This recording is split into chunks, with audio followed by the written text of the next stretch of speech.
Aurore Bergé réaffirme avec fermeté le soutien constant de la France à la souveraineté du Maroc sur le Sahara.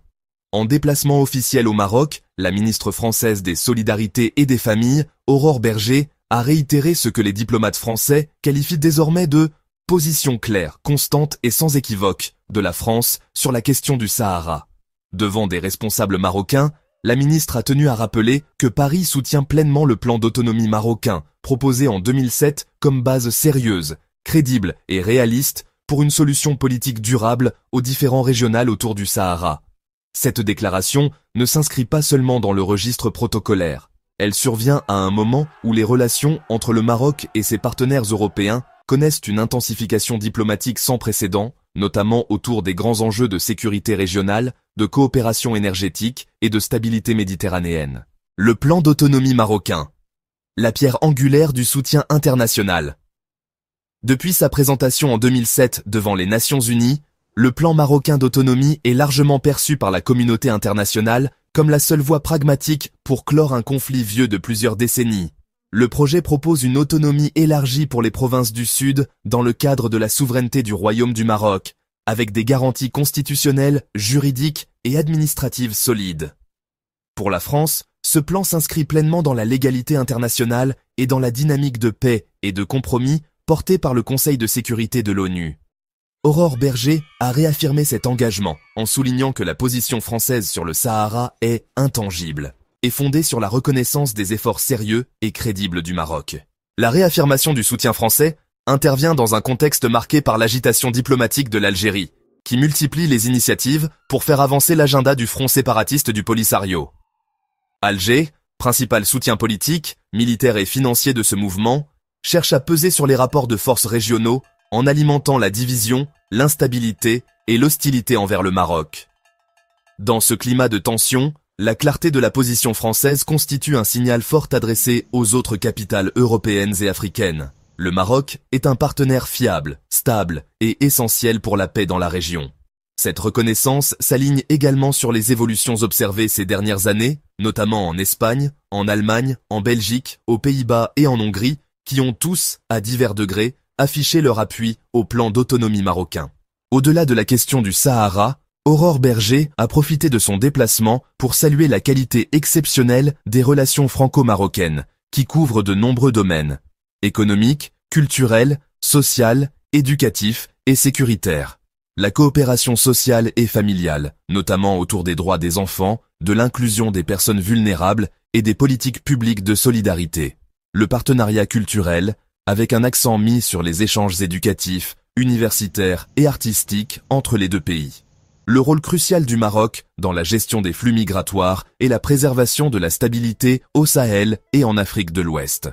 Selon plusieurs analystes, cette visite ministérielle s'inscrit dans une dynamique de réchauffement diplomatique entre Paris et Rabat, après une période marquée par des incompréhensions et quelques divergences sur des dossiers sensibles.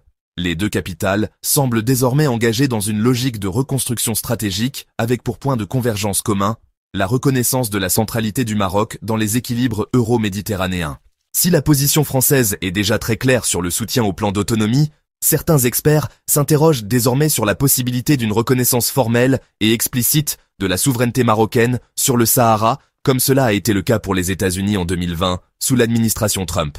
Cette hypothèse, bien que non confirmée, semble de plus en plus évoquée dans les milieux diplomatiques.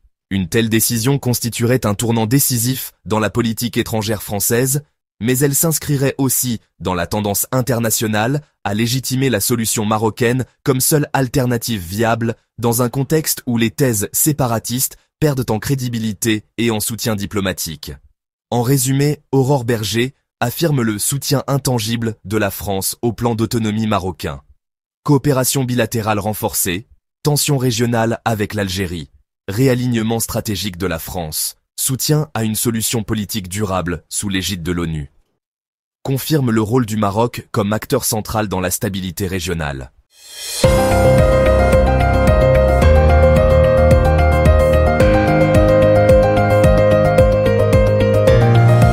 Dans un contexte de tensions croissantes au Moyen-Orient, un nouvel épisode vient raviver les inquiétudes régionales. L'Iran a lancé une attaque balistique contre le territoire du Qatar, suscitant de vives réactions à l'échelle internationale. le Royaume du Maroc, fidèle à ses principes de souveraineté, de paix et de stabilité régionale, a réagi avec fermeté. Le ministère marocain des Affaires étrangères a publié un communiqué dénonçant avec la plus grande vigueur l'attaque iranienne, qui a violé l'intégrité territoriale du Qatar, un État frère et partenaire stratégique du Maroc dans le monde arabe. Rabat qualifie cette action militaire de dangereuse escalade, contraire au droit international et aux principes de coexistence pacifique. Cette attaque, selon les autorités marocaines, constitue une menace directe à la sécurité collective dans le Golfe et un précédent grave à ne pas banaliser. Cette déclaration s'inscrit dans une longue tradition diplomatique marocaine fondée sur le respect de la souveraineté des États, la recherche du dialogue et la défense de la légalité internationale. Au-delà de la condamnation, le Maroc a réitéré son soutien indéfectible au Qatar et appelé l'ensemble des acteurs régionaux à faire preuve de retenue, à éviter l'engrenage militaire et à privilégier les solutions politiques dans le cadre d'un dialogue régional apaisé. Dans un Moyen-Orient de plus en plus fragmenté, cette prise de position du Maroc envoie d'un signal stratégique fort, celui d'un pays stable, qui défend des principes constants et refuse la logique de confrontation. Elle reflète aussi la volonté de Rabat de jouer un rôle modérateur et rassembleur, non seulement au Maghreb, mais aussi au sein du Conseil de coopération du Golfe, CCG, avec qui il entretient des relations privilégiées, notamment avec le Qatar, l'Arabie Saoudite et les Émirats Arabes Unis. Cette attaque intervient dans un climat régional déjà tendu.